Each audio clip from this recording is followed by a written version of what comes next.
Et arrêtez de vous savoir, non, moi, encore une fois de plus, de là où vous êtes et de là où vous aurez l'occasion de nous suivre, encore une fois de plus sur Albert Premier, nous disons vraiment merci. En bas dans les coins, tu cliques, tu t'abonnes, tu actives aussi la cloche des notifications.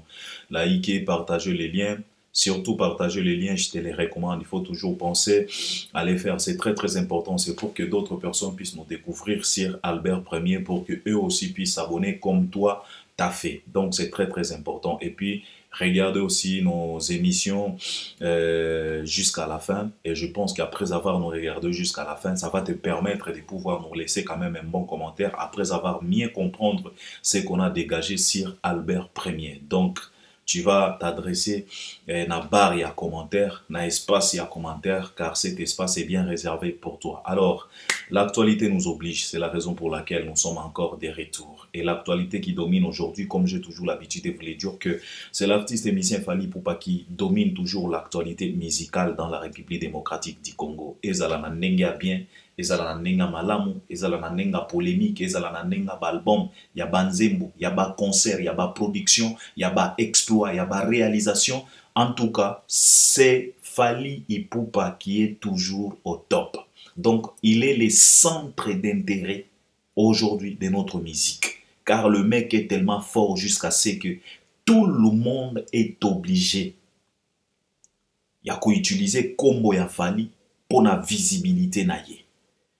Ezala les politiciens, ezala les artistes et musiciens, qu'ils soient les chroniqueurs, les journalistes, tout le monde aujourd'hui a besoin d'utiliser les noms de Fally pour vivre, pour se faire de la visibilité. Donc, si tu n'utilises pas les noms de Fally, en tout cas, je ne sais pas si tu peux t'en sortir aujourd'hui dans la République démocratique du Congo. Et c'est de ça qu'il s'agit.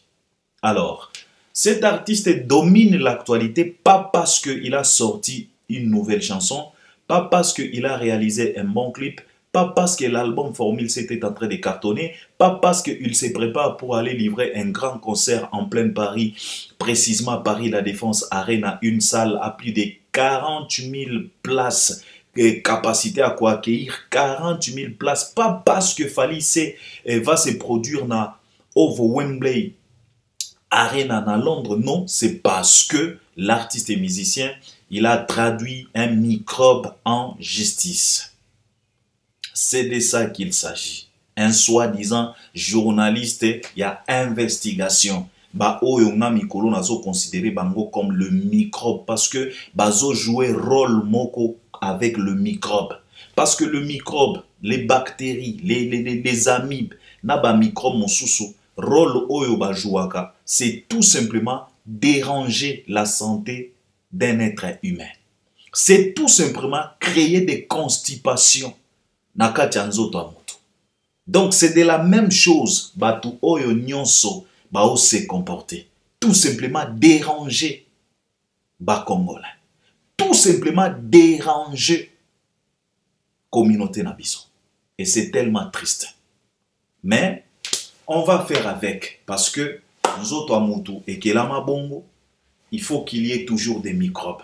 Donc on n'a pas le choix. Alors, il a traduit un journaliste la justice. Pourquoi? Parce que celui-ci, il a réalisé plusieurs sorties médiatiques là où il s'est moqué. Il a attaqué l'artiste et musicien Fally Ipupa à l'occasion de rien. Là où il a utilisé ou bien il a sorti des propos Oyopena Ezo Salabiente. Il a essayé quand même de faire comprendre les Congolais que cet artiste et musicien Fally Ipupa, il a bâti sa carrière tout simplement dans les mensonges. Donc Fally, c'est un fake, c'est pas un vrai. Tout ce que Fally a fait, les exploits, donc lui, il a bâti sa carrière que dans les mensonges. Jusqu'à ce que le mec a dit même son disque d'or certifié par la SNEP ou les SNEP, en tout cas ces disques d'or là n'existent pas, c'est du mensonge, ce n'est que du bluff.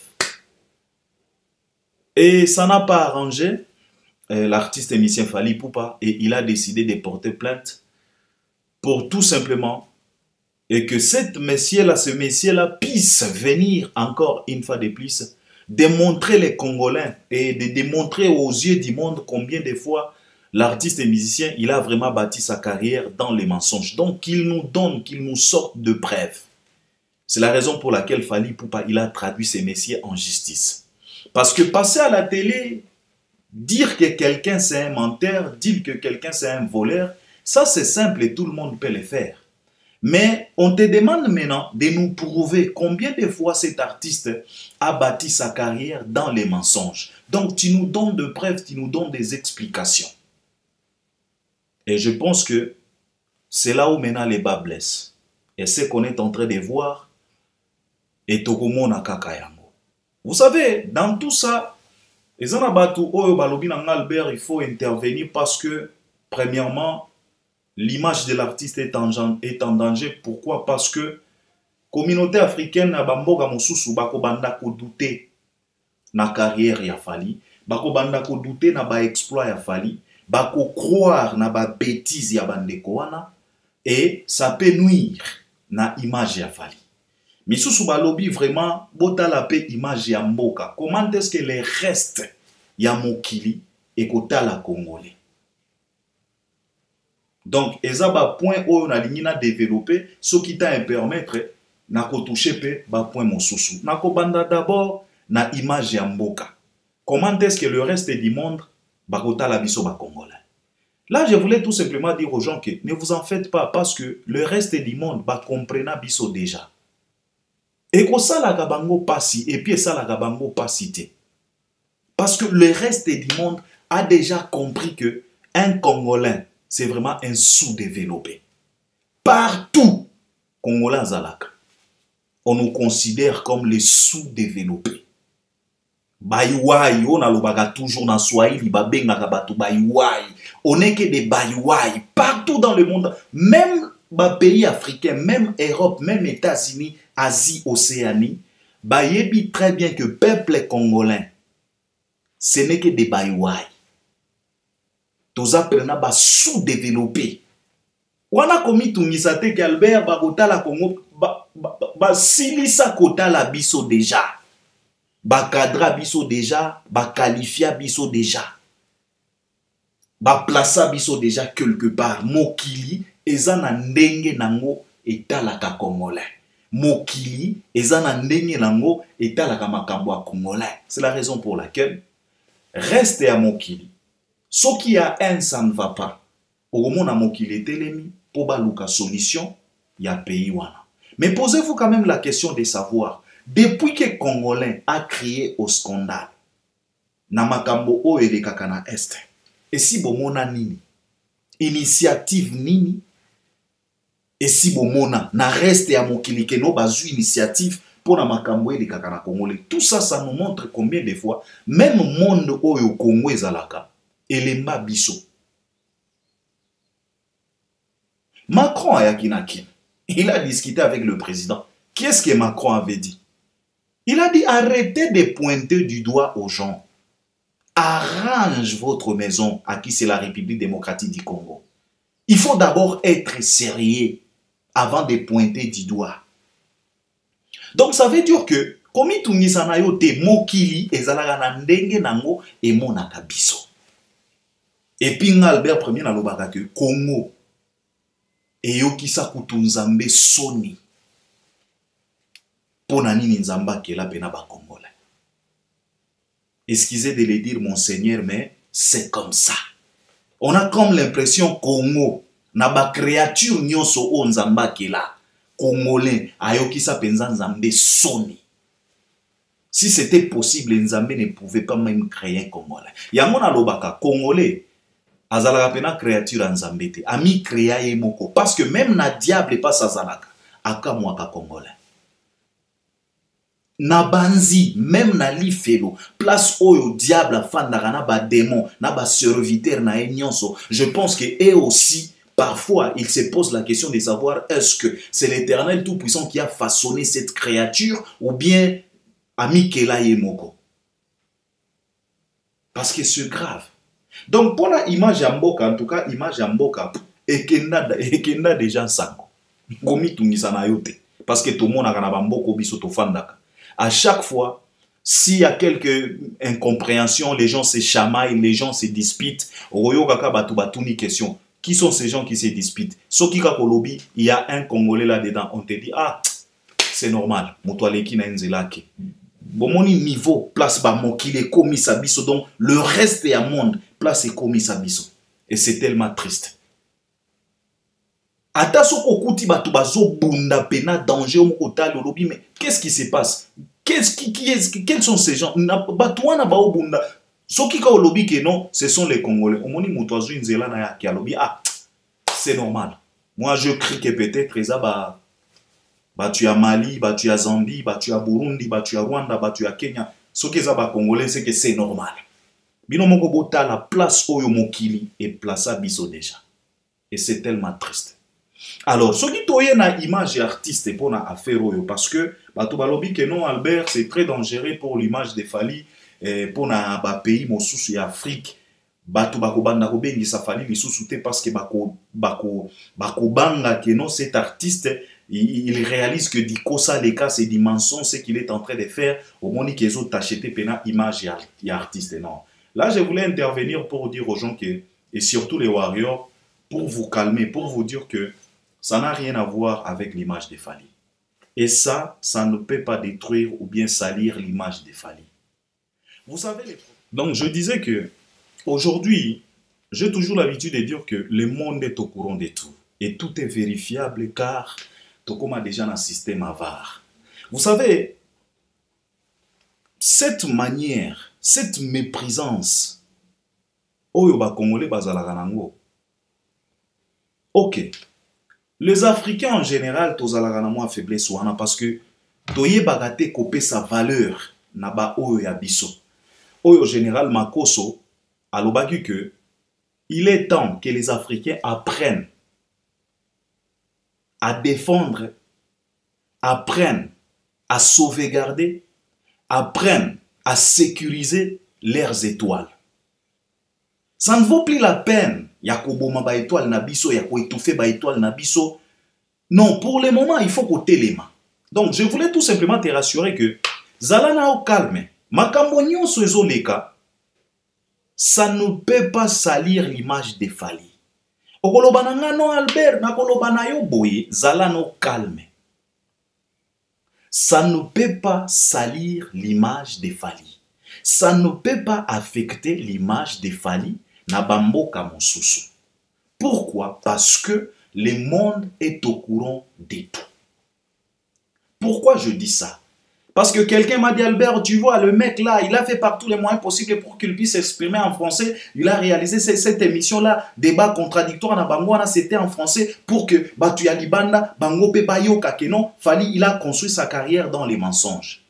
D'ailleurs, Koutou, Nanas Komiko préféré, to banda kosala ba émission na anglais même na batu ya États-Unis bayoka pour ba comprendre niveau ya kibusenzi na bassesse oyo tozanango. D'ailleurs tozalaka na chance. Moi j'aimerais à ce que biso nyonso to banda ko réaliser des émissions que en français et en anglais pour expliquer. Donc si tu veux t'attaquer à Fally, attaque Fally en anglais. Si tu veux attaquer Fally, attaque Fally en français. Comme ça, Europe mobimba, naba pays nyonso et Afrique francophone, va comprendre exactement ce que tu es en train de dire là. Parfois lingala est sauvaka biso. Parfois lingala est salaka que batu ya libanda va comprendre pena bien te niveau ya intellectualisme ya congolais. Niveau, il y a réflexion, il y a congolais. Si et seulement si on pouvait commencer à réaliser des émissions qu'en français, même en anglais, ça pouvait m'aider moi, parce que je le souhaite. Je voulais d'abord te poser la question, yo mutoza na inquiétude que non, et qu'on salir image ya Fally. Comment est-ce que qu'on salir image ya Fally au moment où c'est le même Fally là qui fait carton plein partout où il passe en Afrique?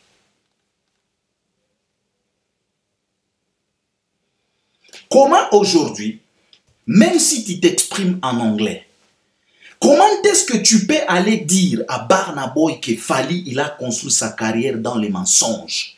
Au moment où Burna Boy lui-même, sans pour autant être recommandé, il passe à la télé pour t'expliquer qui est Fally. Même si tu attaques Fally en anglais, Burna Boy akota la yo boye, akokanisa. Donc, ako comprendre yote. Ako mono loko loza fou. Parce que Batouana bayebi qui est Fally. Bayebi très bien. Qui sont ces artistes? Il y a Nigeria. Oyo babanda carrière presque au même moment na Fally. Les Two-Face, il dit bien. Le P-Square et les autres. Les Iania et les autres. Baza pena ebele. Batouana bayebi. Ba Two-Face, ba P-Square, lelo baza wapi, bayebi Fally lelo aza wapi. Ndenge nini okokende koloba na mutu ya Katiola que Fally azotonga carrière na ye na mensonge au moment où le même Fally là a outi kozala na Katiola et il a fait plein les stades sous la pluie. Mutu ya Katiola tango zoloba na ye que non Fally azo bâtir carrière na ye na mensonge. Akomono ndenge nini? Akomono kizengi. D'ailleurs, moi je préfère à ce que Baba Ndaka ko attaquer Fally même en anglais. Pour que ba Angela Bassett, pour que ba R. Kelly, pour que ba Olivia, Baba Ndaka ko yoka, pour ba répliquer, ba dalisa biso sikoyo, gronder, parce que biso moko toza ba ignorant. Pourquoi? À cause ya mangala. Parce que je me pose la question de savoir si et seulement si bazui oyo musenzi ya journaliste batie débat contradictoire na Dadju na plateau moko po Dadju sikoyo atalisa ye qui est Fally. Je me pose la question soki akoki ko résister. Bakoki ko salir image ya Fally te, ozala calme. Papa, toi tu viens, tu dis que non, Fally a construit sa carrière dans les mensonges. Ozoloba na Burkinabé. Mais c'est le même Fally là. A commis na Burkina Faso, a beti stade plein. Si quoi yo Burkinabé wana, a kota lo ndenge nini.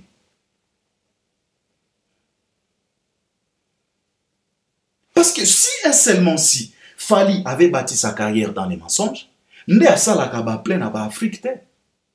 Lelo yo kokende koloba na Angolais que non Fally azo bâtir carrière naye dans les mensonges. Et pourtant, c'est le même Fally. Azo kende na Angola, ao beta stade plein. Est-ce que Angolais wana ko comprendre yo pena? Akomono zoba. Akomono za sérieuxté. Donc, ne vous en faites pas. Et koki jamais ko tachete image ya Fally na libanda. Non. C'est le même Fally là, oyo lelo bazolinga ba faire comprendre biso que non, il a bâti sa carrière dans les mensonges. Mais à chaque fois, ba journal oya Afrique ya minene ba Forbes et les autres, tango bazo sala ba article na bango, bazo bimisa ba liste na bango, ba artiste ya minene ya Afrique, Fally est toujours sur la liste. Je vous pose la question. Tango basala kabaliste wana. Il y a de ces Congolais qui sont là. Biso to fanda kaka boy Forbes et bimisi liste. Oh, voici les artistes les plus riches. Il y a Afrique. Totali to moni Fally azawana. Yango na lobaka bino mes chers frères. Le monde est au courant de tout. Malgré tout ce qui se passe dans la République démocratique du Congo, malgré cet acharnement, malgré la calomnie, mokili oyo ya Nzambe eyebi. Tango babimiselaka biso awa, les personnalités les plus influentes ya continent. Tout le monde a Tshisekedi na liste te. Tout le monde a Joseph Kabila na liste te. Mais on retrouve quand même Fally. Et toi, tu penses que parce que tu passes na plateau moko boye ya Congo, ozoloba français, olobi que non, Fally il a bâti sa carrière dans les mensonges et tu penses que les restes ya mokili bako croire na yo. Au moment où les restes ya mokili bango moko bazo sala ba investigation na bango, ba bimisi Fally lokola une personne une personnalité le plus influent à continent. Toi, tu penses vraiment que bakoki ko croire na yo? Pour le lo obanga que non, et ko salir image a Fali. Non. Soyez rassurés. Image a Fali est clean, papa. Image a Fali est clean. Na lobagi na bino que il a d'abord soigné son image avant même de soigner sa musique. Et c'est ce qui a aidé Fali jusqu'au jour d'aujourd'hui. Parce que ce qu'il fallait abanda ko la musique ya kosa leka. Nde ba ivarien ba lelakate ke no Fali akomi koya na ba concert o ya konuire population parce que les concerts de Fali est tellement cher. Pourquoi aujourd'hui les Ivoiriens et les Camerounais se lamentent? Les loyo Fali a fungoli ba Ivoirien miso. Bango moko ba témoigna que non ba format ya ba concert VIP et komi kokoma na ampleur na bamboka na bango à travers Fali. Donc bisika nyo sonde ko mobile azoleka azotika ba leçon pas tout simplement au Congo. Lelo yo Didibi akomi kozwa elengi ya kobeta concert VIP na Sofitel. Lelo yo 6P95 akomi kozwa elengi ya kobeta concert VIP quelque part. Les José et les autres. Qui a influencé ces Fali? Si yo okende koloba na Ivoirien que non Fali azo bâtir carrière na dans les mensonges et pourtant bango moko bazana témoignage il a déjà rempli Sofitel combien de fois pour que un Ivoirien aujourd'hui a croire na ba bêtise wana. Il faut arrêter, les warriors restez calmes dans vos coins, restez tranquilles. Fali Nengazawana ce n'est pas n'importe qui.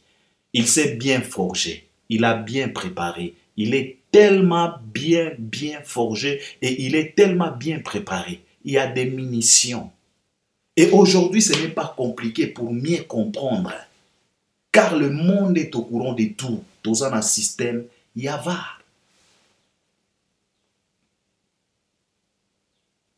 Il a bâti sa carrière dans les mensonges. Mais c'est les mêmes mecs qui remplissent tous les stades en Afrique. Et ça n'a salle mon côté en Afrique où ils ont résisté.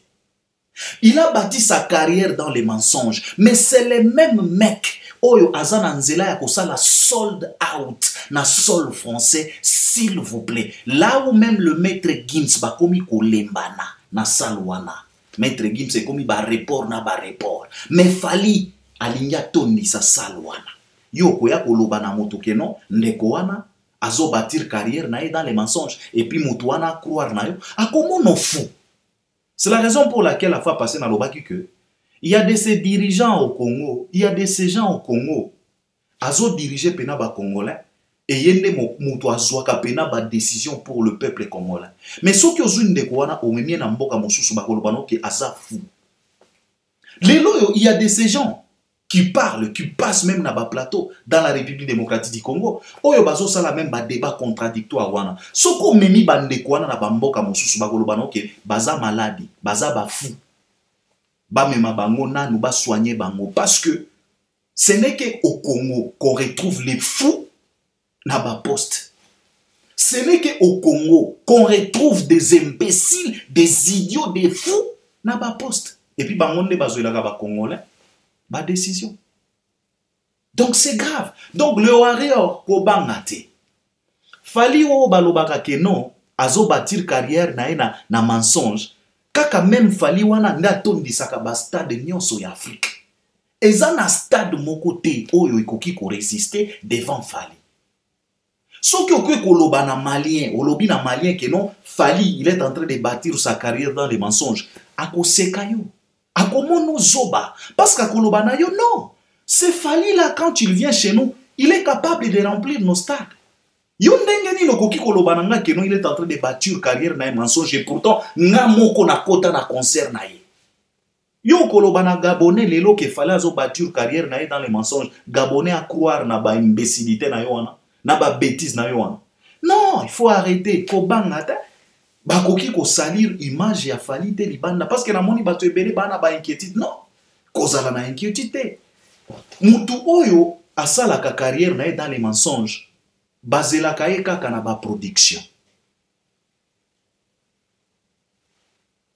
tofandaki awa discours ezalaki nini ezalaki ke non Fally azalaka na ba fanatique virtuel yango wana ezalaki discours mais un certain 29 octobre tomonaki ba fanatique virtuel balongwa virtuel bakoma réel ti bakosela bango makambo keno babomi batu na concert na bango parce que stade refula bato débordement na ndenge ya kosakana te mutu ya ndenge wana ndeyo ozoya koloba keno il a bâti sa carrière dans les mensonges et puis tu crois que un Camerounais, un Burkinabé, un Ougandais, un Zambien, un Malien, un Sénégalais a ko croire na yo pour atia doute na image à Fally.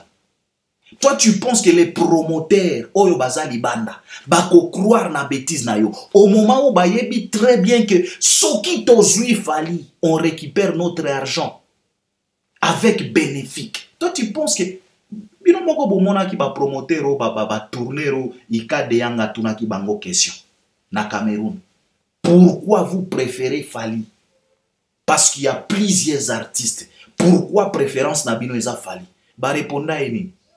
Toi tu penses que ba promoteur wana ba producteur ba tourneur wana ba ko croire na busenzi oyo tozobimisa na Congo que Fally a bâti sa carrière dans les mensonges. Au moment où producteur azo produire Fally a récupéré mbongo na ye nyonso na bénéfique et puis ba client bazo senga e retour lisusu ya Fally.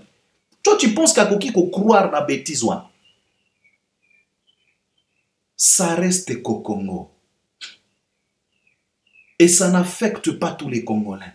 Ça affecte ces microbes des Congolais qui ne veulent pas changer. Oyo Alpha Blondy Yemba, tout peut changer, sauf les imbéciles qui ne changent pas. Alors dans notre République, on a tant des imbéciles, des idiots qui ne changent pas et qui ne changera pas. Car ces gens-là, ils sont condamnés à être bouffons, bougres, microbes jusqu'à la fin du monde. Condamnés, vraiment. Bako chanja kate, bako tika la bongo. Alors kolanda kabangote. Donc, pour l'image de l'artiste, et quoi affecté na pesio ba makambo nyonso awa. Mutu oyo zolo bakeno, akosaka batu, mais c'est lui-là qui remplisse tous les stades ya Afrique. Siko africain nini akoki kondima hypothèse wana. Ya koloba keno akosaka batu. Eza lokola yo mutu ozo kende ko chrétien mwasi na yo libanda. Que ma femme ayebi ko cuisiner te. En tout cas ma femme elle est tellement nulle na makambo ya cuisine. Mais soki ba voisin basali feti ba bengaka femme na yo akende ko cuisiner na ba feti na bango. Siko tango ozoloba na voisin que ma femme elle est nulle en cuisine. Mon voisin wana kotalo na lisoni. Parce que voisin wana ayebi très bien que mais c'est sa femme qui prépare ici non? C'est sa femme qui nous aide tango tozana ba fête non? C'est sa femme qui prépare dans nos mariages non? Siko yo mobali wana zoloba ndingini. Yo zo kende koloba na libanda ke non mwasi na yo ayebaka kolamba te. Mwasi na yo asalaka dikosa leka na cuisine. Et pourtant kaka mwasi na yo wana yenda lambaka na ba mariage ya ba voisin. Elle est tellement expert jusqu'à ce que ba aluwaka ye ba pesa ka pe ba mbongo. Aza pena na ba commande ya kosala cuisine na ba mariage ya ba voisin. Siko yo mobali tango zo kende kolinga ko salir image ya mwasi na yo. Voisin kotalo na lisoni. C'est de la même chose avec Fally. Les Congolais montent au créneau pour nous dire que non, Fally est en train de bâtir son image, sa carrière dans les mensonges. Mais un Gabonais, lui, il est conscient. Ayebi très bien que non, c'est Fally là, tango ayaka na mboka na biso, atondi sakaba stade ya awa, atondi sakaba salle ya awa, là où même nos artistes locaux batondi sakate, là où même nos artistes locaux ba mekaka kututé. Gabonais kotalo na lisoni. Donc, zala calme, yo moko comprendre que reste à mokili, et ça na problème te na image à Fally. Fally, il est toujours clean. Ba bêtise wana, et kotika la kaka na Congo, et kopola kaka na Congo, et puis tokokunda yango kaka na Congo. Donc zala calme place oza. Alors, problème mosusu eza likambo oyo ya procès. Quelqu'un m'a posé la question de savoir, est-ce que vraiment ezalaki pena important, ezalaki pena nécessaire, fallait apporter plainte. Je lui ai dit que c'est très important et c'est très nécessaire. Mais souci eza kamoko. Il a porté plainte, bien sûr. Et c'est bien, on encourage, et on appuie, on soutient, on est derrière ça. Mais le problème c'est quoi? Ou bien souci eza nini, ou bien inquiétude eza nini. Et ça que la question qu'on se pose, il a porté plainte dans quel pays? En fait, c'est ça le problème, c'est là où les bas blessent. Et c'est ça qui me dérange, c'est ça qui me ronge. Porter plainte, c'est bien, il est donc Azana droit, il est dans les bons, il est dans les droits chemins de porter plainte. Mais, oso porter plainte na mboka nini? Oso porter plainte na justice nini? Oso porter plainte na mboka oyo, communauté wana, ezalaka na culture nini? C'est là où les bas blessent. Napesaka exemple awa, nalobaka na batuke Congolais, azalaka nyama moko boyandenge. Azalaka unique à son genre. Omoni Congolais, akoki ko violer maman nae na 9h du matin, a violer maman nae oya botaye. Mais na soir, ake komela masangana ba master, et puis ba komi pe ko bangaye, ba komi koloba keba, azalaka esprit, muto a viola mère nae. Kosakana na ete do bakomi si yango eloko moko ya grave. C'est ça notre communauté. Il a violé sa mère le matin, mais le soir ake kobeta bok na ba master. Et puis bakomi ko komi c'est danger, bakomi pe koloba ke keba ozo sakana na muto a violé mère na ye. Donc akomi pe mythe moko boye na quartier, azo leka bato bazo banga kosakana na ete. Yo ozo sakana mwana a viola maman na ye. Yo ozo sakana na ye. Donc akomi mystique. C'est ça la République démocratique du Congo. Yo moko tala siko yo mboka ya lolenge wana nde place oke ko porter plainte. Wana nde souci na biso. Mais sinon Fally il est dans les vrais, il est dans les bons, il est dans les droits chemins. Il a les droits de porter plainte et c'était vraiment important et c'est nécessaire. Mais le problème c'est tout simplement on se pose la question de savoir t'as porté plainte bien sûr mais na justice ya mboka nini. Si est seulement si ezala qui attend na Cameroun, si est seulement si ezala qui attend na Sénégal, si est seulement si ezala qui attend na Zimbabwe, si est seulement si ezala qui attend na South Africa, si est seulement si ezala qui attend na France, si est seulement si ezala qui attend na États-Unis, si est seulement si ezala qui attend na Québec, Toronto, si est seulement si ezala qui attend na Las Vegas, peut-être. Mais Congo, c'est ça le problème.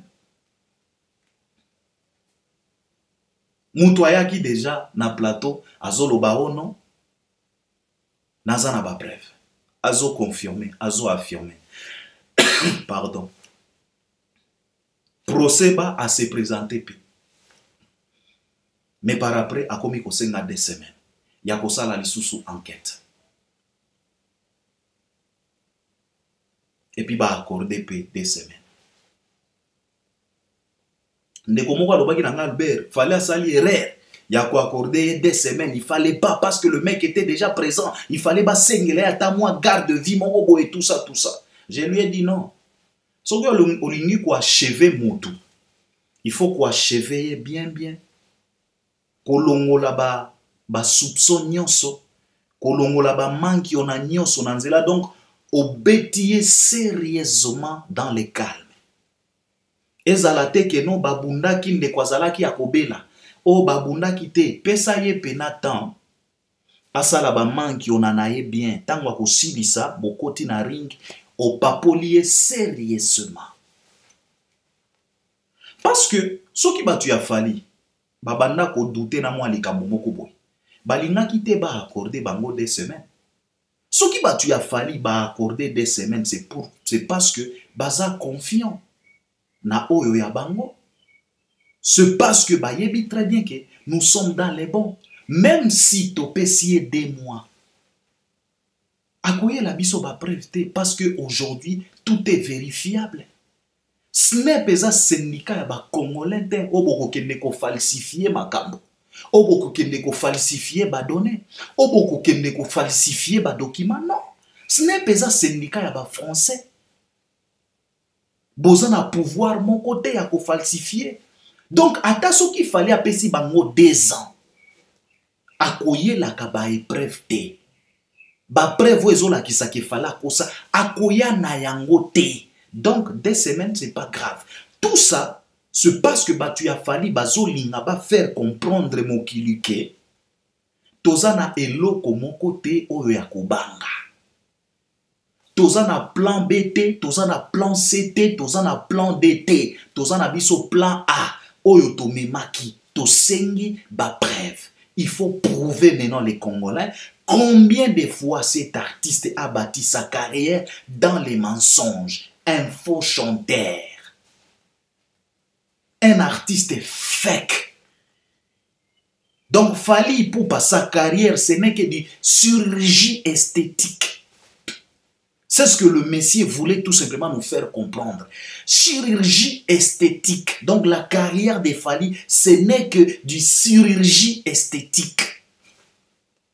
So, balobaka chirurgie ou bien chirurgie. Français, en comme mon boulot. Donc chirurgie esthétique. Ou bien à Betty Mabako. Na massacre, beaucoup intervenir dans les commentaires parce qu'il a comme français comme kilo. Donc c'est ce que le Messie voulait nous faire croire. Donc la carrière de Fally, ce n'est que du fake. Alors, tu as fallu passer 2 semaines. Ayakola qui sa place oyo, salela qui Fally opération. Ya carrière na. Passer 2 semaines pour atalisa biso ba docteur oyo bazala ki wana pour na kopasola carrière ya Fally pour ba kotisa biloko ya fake. Passer 2 semaines pour atalisa biso hôpital, clinique, na docteur oyo asalela ki chirurgie esthétique carrière ya Fally. Yango toza nango besoin parce que lui il est là pour nous faire croire que non la carrière de Fally ezaka ka chirurgie esthétique. Alors biso sikoyo toza na besoin tu a Fally pesi temps 2 semaines aya kola ki sa biso opéra ki na papa.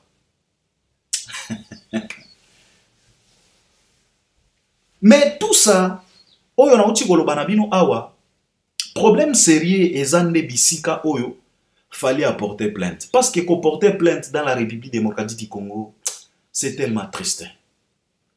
Au monde na Congo fête ekomaka matanga kaka na loyenge matanga pe ekomaka fête kaka na loyenge. Au monde na Congo ekobo ekomaka exploit kaka na loyenge. Au monde na Congo on a uti koloba na bino awa violeur akomaka yanke kaka na Congo. To uti komona awa ba procès ba kidnapper ekoti pena buzoba. Aux yeux du monde procès ekoti buzoba. Yango tozobanga yango ba inquiétude. Suka nango ekokoma Fally limbisa kaka omoni ezanzala ceci cela jusqu'à ce que ba coup de fil ceci cela et ces bouffons les microbes d'artistes ils vont s'aligner derrière. Donc c'est tellement triste. Yango nde inquiétude nanga nga pena ko porter plainte c'était bien mais au porter plainte si qu'on a mboka nini na mboka nini na justice nini. C'est ça la question que moi je me pose. Et c'est ça qui me rend, c'est ce qui me dérange parce que nayebi très bien que suka nango ekozalaka makambo moko boy. C'est grave. Alors quelqu'un m'a dit que Albert t'as la même makambo nyonso wana feraza sima. Tomoni pena trésor congolo azo réconforter ndeko wana. Donc ça nous montre à suffisance combien de fois faire aza sima. Vous savez, faire peut être derrière ou ne pas être derrière. Nako déposer na nous faire pembeni nako zwa kaka trésor congolo. Omoni ba congolais tobosa na gambango. Comment na congolo wana azo réconforter ndeko wana et comme isabino te. Je vais vous rappeler. C'est le même trésor congolo. Oyo ba pimelaye petit déjeuner, breakfast. Aloba boye na ba congolais nyonso ke azo sala politique. Boyo kanga bien. Moni ba congolais to bosa na makambo mbango. Comment na trésor congolo wana e kamu isabino te. faire paix ou ne pas être derrière. Mais trésor congoloye moko, loko la Congolo, na motema na ye. Aloba na biso boye. Pardon. Azosa la politique pour que si un jour a commis cadre atana aéroport, oyo maloba nazoloba Congolo aloba yango, ba émission eza, bokende ko révisionner, place boko comprendre présence na ye wana. Congolo aloba boya aloba que si un jour a commis cadre, a commis na poste quelconque, même na aéroport, que akosala fali boye, aloba yango. Aloba yango. Donc cela veut dire que comment na ye wana e kamwisa yo te, eza démarche na bango, eza ndenge na ye, ndenge nga kanelaka fali.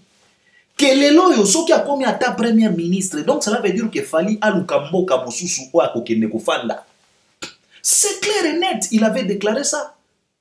Congolo aloba yango que nazosa la politique pour que un jour soki na komi cadre quelque part na sala fali boye na kobandaka kofandisa ye na ba aéroport kuna azela tinga moko na kopesa décision, tinga moko na ko accord. Congolo aloba yango. Et que ça ne vous étonne pas comment on a s'aligner derrière microboana. C'est normal. Au moins, Albert Premier na lobagana bino ba warrior que bossa la keba. Parce que les détracteurs de Fali, je vous le répète souvent que ils sont capables et ils sont prêts à utiliser tous les armes, toutes les munitions possible pour neutraliser Fali. Ils sont capables et ils sont prêts à utiliser tous les armes, toutes les munitions, toutes les stratégies possibles pour neutraliser Fali. Parce que Fali les dérange autant. Donc, yo warrior place oza. Ta oyo olekisaka, bamega oyo obebisaka, pona kokende kozala scotché na ba chaîne ya batu oyo, bazosala par tous les moyens possibles pour ba détruire artiste na yo. Je pense qu'il est temps, zwa mayele. Luka bisika oyo okobanda kozala scotché. Luka bisika oyo oko sabone. Luka bisika oyo okobanda ko bebiselaka ba mega na yo. Parce que les détracteurs bazo sakanate. Nalobi na yo boye, baza prêt ya ko utiliser toutes les munitions possibles pour ba neutraliser Fali. Et ils sont prêts à utiliser Moutounionso oyo aza disponible pour na ko détruire Fali.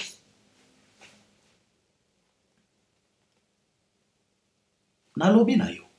Mais yo wario, soki oza kaka na kati ya loyenge, ya kokende ko se scotché na ba chaîne na bango. Potango kobima kuna, oh Albert balobi boye, continuez papa, courage, fonce, scotche-toi. Mais yeba que ozotia Fali en danger. Car cet artiste azana mutu moko te à part sa famille warrior. Yo warrior, il faut comprendre makambo yo. Tango tolobaka na bino, bolobaka na biso Albert bokomi ko exagérer, ba contrôlaka ba fanatique te. Papa, tozo senga mutu a contrôler bino te. Tozo senga na bino bo se contrôler. Parce que l'ennemi a sa porte. Diable a sa porte. Il est en train de rôder comme un lion pour dévorer quelqu'un. Alors, si tu veux exposer ton artiste en allant discuter, bavarder, na ba chaîne, ya ba détracteur ya Fali, courage, multiplie les efforts. l'avenir ekopesaka biso raison. Bozala mayele ba warrior, bolamuka, bofongola miso, boede Fally. C'est un élu de Dieu, bien sûr, Dieu est là. Nalobaki na bino ki akobanga ezate, car la main de l'Éternel est sur Fally Ipupa. Et puis bakosala ye eloko moko te. Mais il faut bozala na ye, il faut bozala prudent. Parce que bokoki kozanga prudence, bozangi mayele, bozangi sagesse, bo perdre raison. Et tant que boko perdre raison, bozo exposer Fally pour ba dévorer bien. Alors, bozala ba exemplaire na likambo oyo.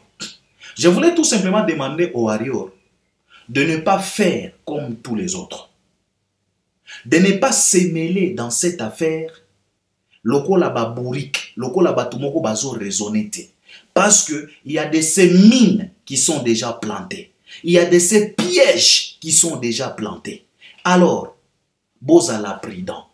Bokota na loyengete na katiaje oyo. Na kosenga pe na batu ya Fally. Ba vient na biso ba fiston coloqué. Je suis pas fanatique de te voir t'exprimer après procès. Tu pouvais fermer ta gueule calmement au côté na mutuka na yo au zongi ndako. Tu n'as rien à expliquer aux gens. Bozala prudent, bozala mayele. Kozala na raison, c'est une chose. Mais qu'on s'est comporté dans la raison, c'est une autre chose. Parce que c'est seulement les comportements dans la raison où il salaka mutu à perdre raison.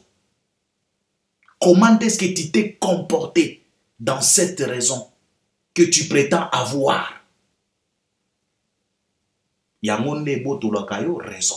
Alors s'il vous plaît, Batouya Fally, Batou balobelaka Fally, ba chaîne o elobelaka Fally, na ba proche ya Fally, s'il vous plaît, bo activer sagesse, bo activer maîtrise de soi, bo activer intelligence. Pour beaucoup ya nambebate. Parce que les mines sont déjà plantées, le piège sont déjà plantés. Alors, il faut être prudent pour to aider Fally. Akelekti na suka. Mais le problème, oyo nazolo bakaka, suka yango, c'est comme si toza déjà na image ya suka. Ndenge ko suka. Comme d'habitude. Ndenge kakele kaka na Congo. C'est la raison pour laquelle Fally a porté plainte bien sûr. Mais dans quel pays? Na justice nini? Na mboka nini? Na culture nini? Na batu ya lolenge nini? C'est tellement triste. Et puis, moi je pense que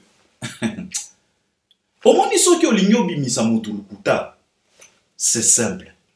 Ça ne demande pas beaucoup d'acrobatie comme tous ces microbes-là qui sont là, en train de bavarder. Oh, topé si Fally soki 72 heures. Oh, soki boye, soki boye. Non, mes chers frères congolais, si vous voulez nous prouver que disque d'or ya Fally, eza pena ya lokuta, c'est simple. Il faut tout simplement nous ramener un vrai disque d'or.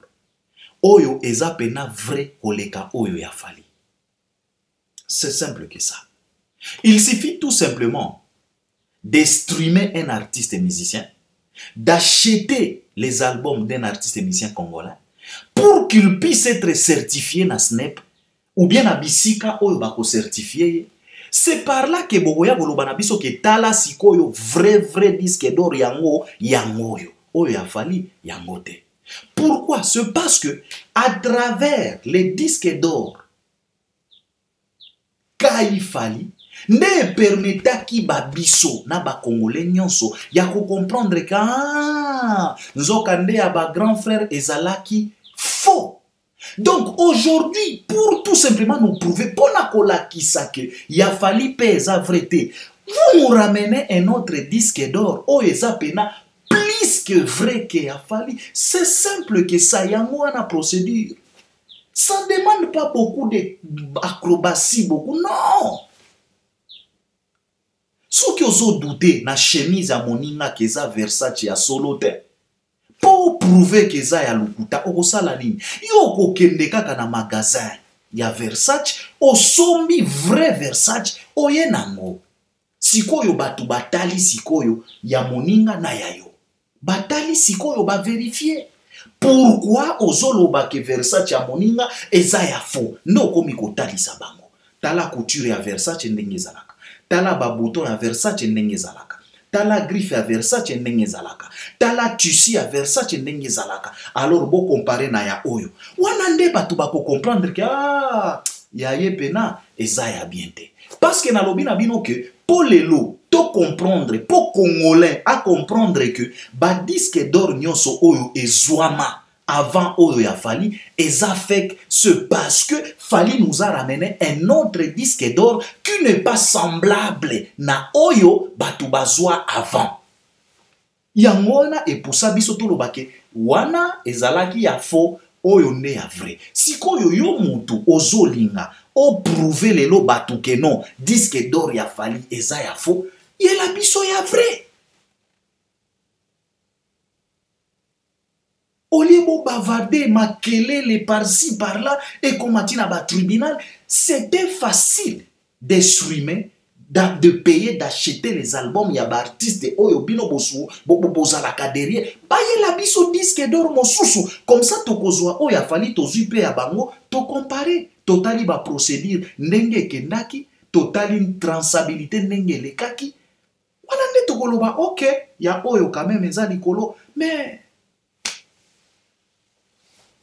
ozobo ya chemise à moninga keza Louis Vuitton te, mais yo moko za kutu ata na bouton ya Louis Vuitton te. Na ndenge nini?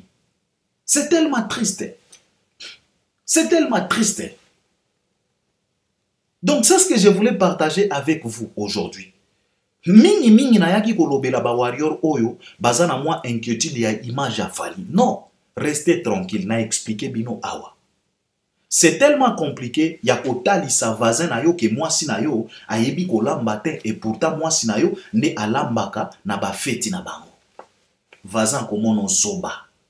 C'est tellement compliqué d'aller convaincre un Gabonais que Fally il est en train de bâtir sa carrière dans les mensonges et pourtant c'est le même Fally où il remplir ba salle nyonso ya Gabon. C'est tellement compliqué. Donc le warrior bozala na bino calme, bozala na bino tranquille. Tozela makambo ndenge kokende tina suka. Et puis nalingaki tout simplement naloba na bino que inquiétude oyo nga Albert Premier nazanango eza kaka ko porter plainte mais o porter yango na mboka nini. O porter plainte na justice nini.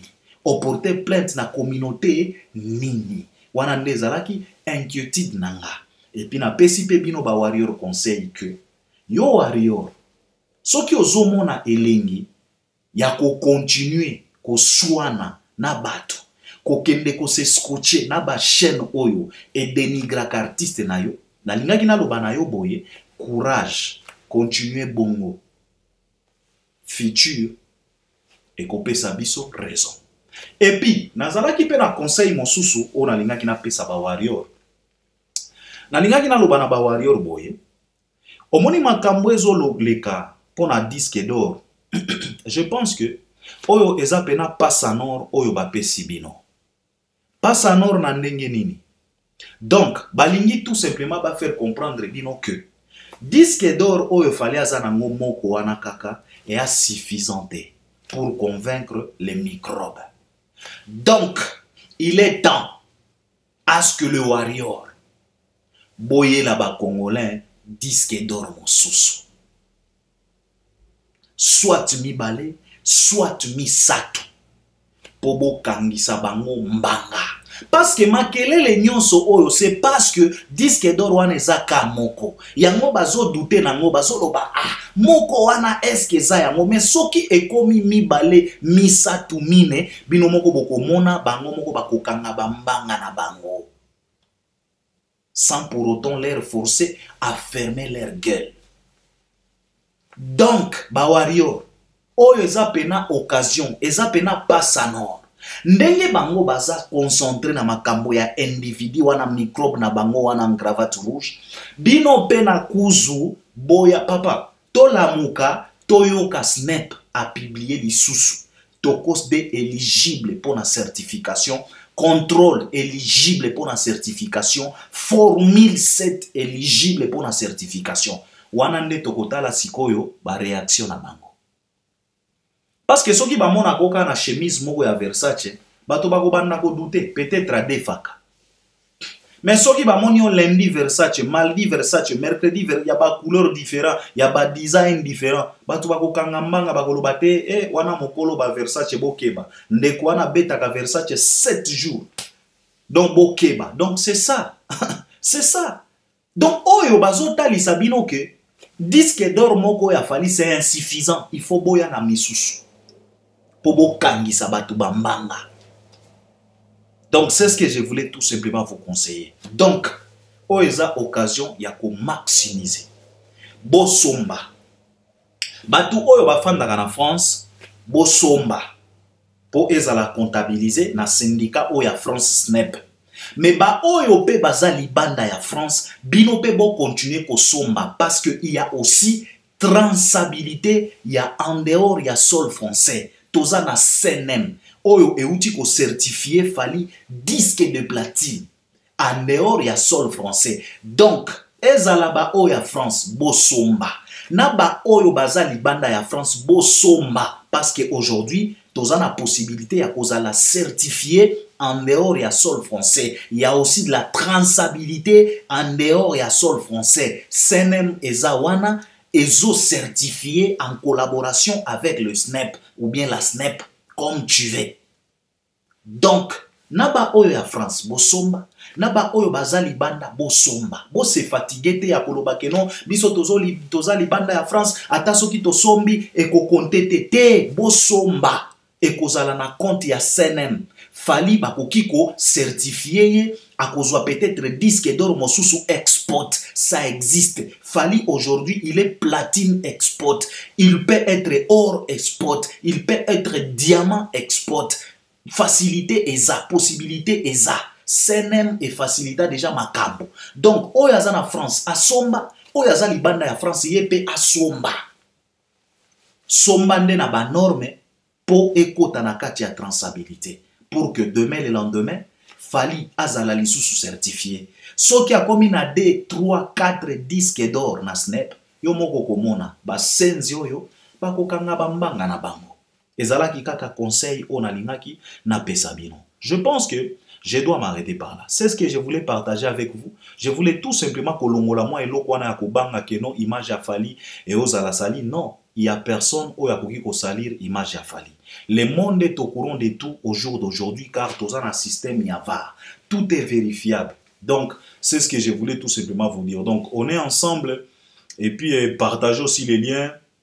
Abonnez-vous et puis likez aussi les vidéos et puis regardez aussi les vidéos jusqu'à la fin. C'est très très important. Et puis par après, ceux qui ont moins idée, aux ont moins conseils, aux ont moins révélations, en tout cas n'hésitez pas. Il faut utiliser cet espace des commentaires quand même parce que ça nous aide. Parce que les commentaires, nous avons besoin, na bato balanda biso na Albert premier bango pe bazala na besoin ya ba commentaire na bino parce que okoki kotika commentaire moko kitoko o ekoki ko révéler pe makambo ebele. Donc c'est très très important, donc il faut participer. On est ensemble, à la prochaine. Merci beaucoup.